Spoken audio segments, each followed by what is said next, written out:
কি পড়বো গো? Autumn. Autumn মানে কি গো?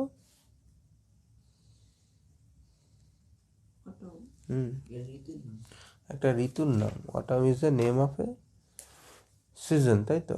কি ঋতু এটা? শরৎ না হেমন্ত, এটা নিয়ে খুব কনফিউশন হয়। একটা অটাম থাকে, একটা লেট অটাম থাকে না?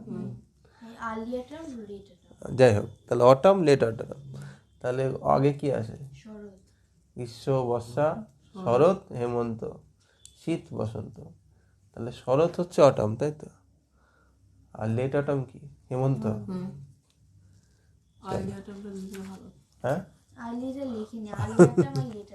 হ্যাঁ, autumn. Who is the poet? John Clare. কি বলছে আগে শুনি এটাতে। John Clare 1793 to 1864 was an English poet famous for his celebratory representation of the English countryside and his lamentation of its disruption. Some of his notable collections of poetry are First Love, Snowstorm, The Village Minstrel, and other poems, etc. কিছু বোঝা গেল? কি বোঝা গেল? John Clare was an English poet. তিনি ছিলেন একজন ইংরেজ কবি। Famous for his celebratory representations. Representation মানে কি? উপস্থাপনা। কি উপস্থাপনা করেছেন তিনি? English countryside, the beauty of English countryside, ইংল্যান্ডের সৌন্দর্য। কোথাকার সৌন্দর্য? কান্ট্রি সাইড মানে কি? গ্রাম্য, গ্রামের সৌন্দর্য, রুরাল লাইফ, হ্যাঁ, and rural landscape, and his lamentation of its disruption. এবং এই যে the beauty of country side, সেটা যে আস্তে আস্তে ধ্বংস হয়ে যাচ্ছে, সেটা যে তার যে কষ্ট, সেটাও আমরা তার কবিতার মধ্যে দিয়ে দেখেছি।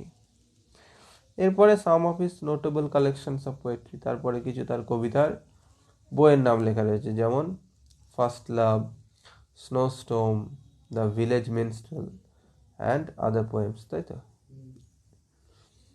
দ্য ফলোয়িং পোয়েম, নিচের যে কবিতাটা আমরা দেখছি, presents a pen picture of the mellow beauty of autumn. Pen picture, picture মানে তো ছবি। পেন পিকচার তাহলে কি বুঝবো? পেন দিয়ে লিখেছে, অথচ একটা ছবির, আমরা যখন পড়বো লেখাটা, আমাদের সামনে একটা ছবি ভেসে উঠবে, তাই জন্যই বলছি এটা পেন পিকচার। সৌন্দর্য অটামের in the countryside, as this season comes just before winter. অটামটা কখন আসে? শীতের আগে, উইন্টারের আগে। It is characterized by falling leaves. কি কি চরিত্র দেখতে পাচ্ছি এই সিজনের? ঝরে যাওয়া পাতা, বেয়ার ব্রাঞ্চেস, শুকনো ডাল, মানে শুকিয়ে গেছে, মানে বেয়ার মানে কি? ফাঁকা, এখানে পাতা নেই। অ্যান্ড স্ট্রং উইন্ডস, এবং ঝোড়ো হাওয়া। এই জিনিসগুলো আমরা এই কবিতায় দেখতে পাবো। ঠিক আছে, চলো কিভাবে শুরু হচ্ছে দেখো।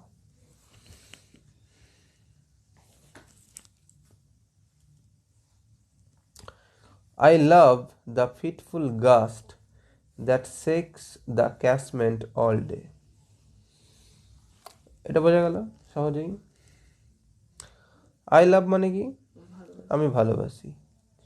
তো সাবজেক্ট ভাব পেয়ে যাচ্ছি, আই লাভ। কি ভালোবাসি? The fitful gust. গাস্ট মানে কি? বা ফিটফুল গাস্ট মানেটাই বা কি?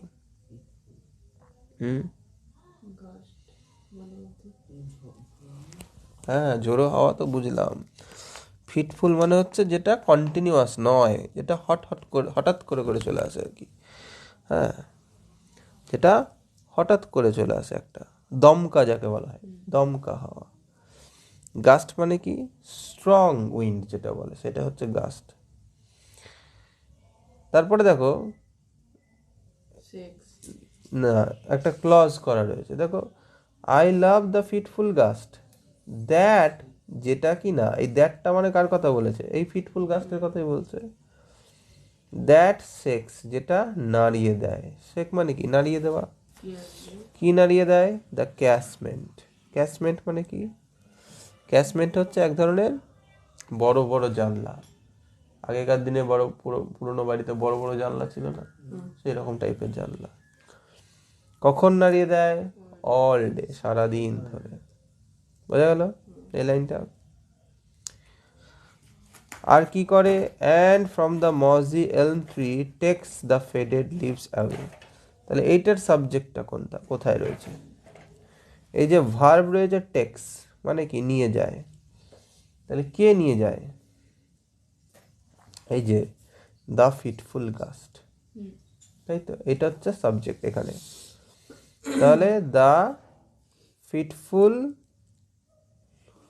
গাস্ট সে কি করে, টেক্স নিয়ে যায়, কাদেরকে নিয়ে যায়, the faded leaves, the faded leaves মানে কি শুকনো পাতাগুলোকে। কোথায় নিয়ে যায়, অ্যাকচুয়ালি টেক্স অ্যাওয়ে, এইটা অংশটা হচ্ছে ভার্ব, দেখো টেক্স অ্যাওয়ে মানে দূরে নিয়ে চলে যায়, টেক্স অ্যাওয়ে। তাহলে লাইনটা যদি এরকম হতো, এদিকে দেখো the fitful gust takes away the faded leaves, তাহলে ফিটফুল গাছটা নিয়ে চলে যাচ্ছে কাদেরকে, এই যে দ্য ফেডেড লিভসগুলোকে, ঝরে যাওয়া শুকিয়ে যাওয়া পাতাগুলিকে। কোথা থেকে নিয়ে যাচ্ছে, এইটা এখানে আছে, from the mossy elm tree, from the mossy elm tree. মজি মানে কি, শ্যাওলায় ঢাকা, শ্যাওলায় ঢেকে গেছে, মস থেকে এসছে মজি। কি গাছটার নাম কি, এম ট্রি, একটা গাছের নাম এটা, ঠিক আছে, মসি এলম ট্রি, ঠিক আছে, বোঝা গেল এই লাইনটা।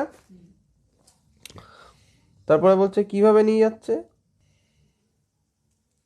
কিভাবে নিয়ে যাচ্ছে, টুইলিং দেম, সেই পাতাগুলিকে কি করাচ্ছে, টুইল করাচ্ছে। টুইল করা মানে কি, টুইল মানে হচ্ছে পাক খাওয়াচ্ছে।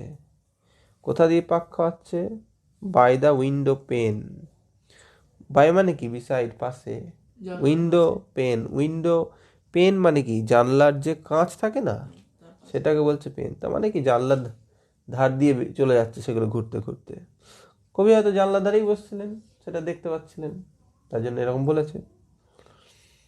এবং শুধু কাদের সঙ্গে যাচ্ছে, উইথ থাউজেন্ড আদার্স, মানে এরকম হাজার হাজার পাতা উড়ে চলেই যাচ্ছে, ডাউন দ্য লেন, উড়ে চলে গিয়ে সেগুলো কোথা দিয়ে উড়ে যাচ্ছে, রাস্তায়। লেন মানে কি, লেন মানে তো সরু গলি রাস্তা, তাই না, মানে রাস্তা দিয়ে সেগুলো জানলার পাশ দিয়ে চলে যাচ্ছে হাজার হাজার পাতা। বোঝা গেল। তাহলে first স্টানজাটা, I love the fitful gust that shakes the casement all day, and from the mossy elm tree takes the faded leaves away, twirling them by the window pane with thousand others down the lane. এবারে যাই আমরা second স্টানজাটা। কবি আবারও শুরু করেছে একই রকম ভাবে, আই লাভ, আমি ভালোবাসি, কি করতে, এবারে বলছে টু সি, দেখতে, কি দেখতে ভালোবাসি, দ্য শেকিং টুইগ। টুইগ মানে কি, টুইগ মানে হচ্ছে এই যে ছোট ধরো একটা গাছ রয়েছে, গাছের ডাল, এখানে ছোট্ট ছোট্ট এগুলো থাকে না, হ্যাঁ ছোট্ট ছোট যেগুলোতে পাতা থাকে আর কি, সেগুলো হচ্ছে টুইগ। তাহলে এরকম যে ভিয়ের মতো করে যেগুলো থাকে, সেই টুইগগুলোকে আমি দেখতে ভালোবাসি। কেমন টুইগ, যেগুলো কিনা দুলছে, শেক হচ্ছে মানে কি নড়ছে, কিসের জন্য নড়ছে, হাওয়ায় নড়ছে। আর তার নড়াটাকে কবি কি বলেছেন, ডান্স, মানে যেন সে নৃত্য করছে, ডান্স করছে। কতক্ষণ, till the shut of eve, মানে যতক্ষণ না সন্ধ্যা হচ্ছে ততক্ষণ। আচ্ছা সন্ধ্যা হওয়ার পরে কি তারা নাচানাচি করা ছেড়ে দিচ্ছে, সন্ধ্যা হয়ে গেলে তো অন্ধকার হয়ে যাচ্ছে, আর তো দেখতে পাচ্ছে না, কিন্তু হাওয়া দিলে তো নড়বেই, তাই না? আর কি ভালোবাসেন কবি দেখতে? দ্য স্প্যারো, স্প্যারোকে দেখতে ভালোবাসে। স্প্যারো কি এক ধরনের ছোট পাখি, চড়ুই পাখি। তারা কোথায় বসে রয়েছে? On the cottage rig. Cottage মানে কি? ছোট কুঁড়ে ঘর, আর কুঁড়ে ঘরেরই ছাদের একটু বাড়তি অংশ তাকে বলে রিগ। কটেজ রিগে তারা বসে রয়েছে। হুজ চার্প, চার্প মানে কি? পাখির ডাক, পাখির কিচিরমিচির। যাদের কিচিরমিচির উড মেক বিলিভ, যেন বিশ্বাস করিয়ে দেয়, that spring was just now flirting by in summer's lap, যেন মনে হচ্ছে স্প্রিং শেষ হয়ে একদম সামার আসতেই চলেছে। কবি কিন্তু অটামে রয়েছে, তবুও তার স্প্রিং সামার এইসব ঋতুর কথা মনে পড়ে যাচ্ছে। উইথ ফ্লাওয়ার্স টু লাই, মানে যেন এখনই শয়ে শয়ে ফুল যেন ঝরে পড়বে, এরকম একটা ব্যাপার।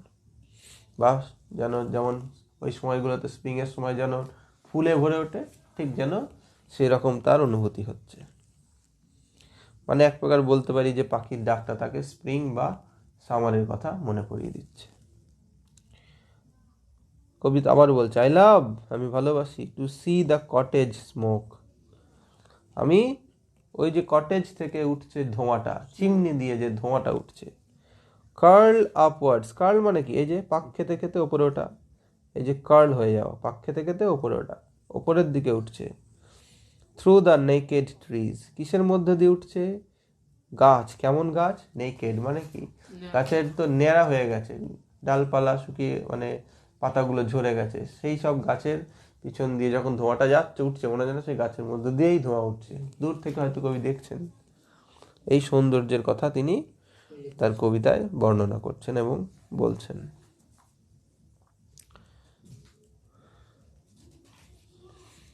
পরের স্টানজাতে চলো।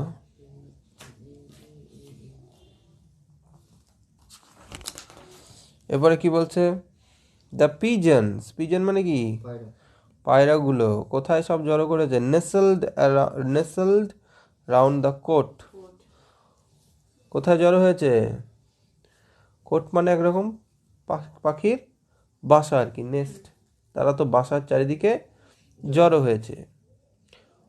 অন ডাল নভেম্বর ডেজ লাইক দিস, কি মাস তখন?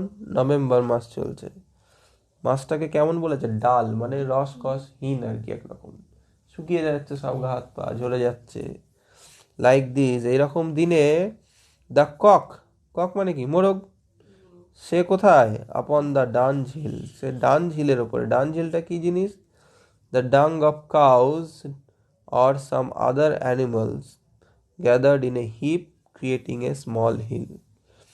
ডাং মানে হচ্ছে গোবর, তো গোবরের স্তূপ দিয়ে হয়ে গেছে একটা হিলের মতো, পাহাড়ের মতো, ওই জন্য বলছে ডাং হিল। তার উপরে দাঁড়িয়ে কি করছে? ক্রোয়িং মানে কি? ডাকছে, গলা ছেড়ে মোরগ যেমন ডাকে তারা ডাকছে। The mill sails on the heath a going, mill বলতে এখানে কি মিলের কথা বলা হয়েছে? হয়তো উইন্ড মিলের কথা বলা হয়েছে, হাওয়া মিল। বড় বড় পাখা থাকে না, সেগুলো ঘুরছে। কত দূরে ঘুরছে? দূরে যে দিগন্তে যে বড় মাঠ, হিথ এ গোয়িং। হিথ মানে কি? বড় বিশাল পতিত জমি, যে জমি পড়ে রয়েছে। উইন্ড মিল তো ফাঁকা মাঠেই থাকে, তাই না? সেই জমির ওপরে ঘুরছে। The feather from the raven's breast, এখানে কি পাখির কথা বলা হয়েছে? র্যাভেন। র্যাভেন মানে কি পাখি? র্যাভেন মানে লেখা রয়েছে দাঁড় কাক, দাঁড় কাক। তার বুক থেকে একটা পালক ঝরে পড়লো। কোথায় পড়লো? Falls on the stubble lea. Stubble lea, lea কি? লি মানে হচ্ছে ঘাস জমি, আর স্টাবল মানে কি? Stamps of corn left in the ground after cutting, মানে হচ্ছে ফসল কাটার পর মাটিতে থাকা শস্যের যে গোড়া, তারা ধান কেটে নিয়েছে তাহলে একটু একটু করে রেখে রয়ে যায় না, সেই জিনিসটা হচ্ছে স্টাবল। ঠিক আছে, তাহলে সেখানে গিয়ে দাঁড় কাকের একটা পালক খসে পড়ল। কবি এই দৃশ্যটা হয়তো দেখতে পেলেন, তাই জন্যই আমাদের সামনে কবিতায় লিখেছেন। তিনি আর কি দেখতে পেলেন? The acorns. অ্যাকর্ন কি জিনিস? অ্যাকর্ন হচ্ছে এক ধরনের ছোট্ট ওক গাছের বীজ, ঠিক আছে, ওক গাছের ছোট ছোট বীজ। The acorns near the old crow's nest, কোথায়, যে একটা বৃদ্ধ ক্রো রয়েছে তার বাসার কাছ থেকে পড়ছে ফল। প্যাটারিং, প্যাটারিং মানে কি, আওয়াজ করে, টুপটাপ টুপটাপ টুপটাপ আওয়াজ করে পড়ছে, এটা একটা সাউন্ড। কোথায় পড়ছে, ডাউন দ্য ট্রি মানে কি, গাছ থেকে পড়ছে। আর যখনই সেটা পড়ছে তখন পিগস মানে কি, কিছু শুয়োরের দল। কেমন পিগ, দ্য গ্রান্টিং পিগস মানে কি, আওয়াজ করছে। গ্রান্ট করা মানে হচ্ছে যেমন শুয়োরে যেমন আওয়াজ করে আর কি, সেরকম আওয়াজ করছে। যারা কিনা that wait for all day, যারা হয়তো সারাদিন ধরে অপেক্ষা করছিল এবং আওয়াজ করছে দিয়ে স্ক্র্যাম্বল অ্যান্ড হারি, তারা সবাই একে অপরে হুড়োহুড়ি করছে, মানে কে আগে গিয়ে খেতে পারে সেই বীজগুলো আর কি। হ্যাঁ, হোয়ার দে ফল, যেখানে ওই বীজগুলো পড়ছে সেগুলো খাওয়ার জন্য সব হুড়ু হুড়ু করে ছুটে ছুটে যাচ্ছে। তো এইসব দৃশ্য কবি দেখেছেন, তার সুন্দর লেগেছে, তাই কবিতার মধ্যে দিয়ে আমাদেরকে বলেছে। ঠিক আছে।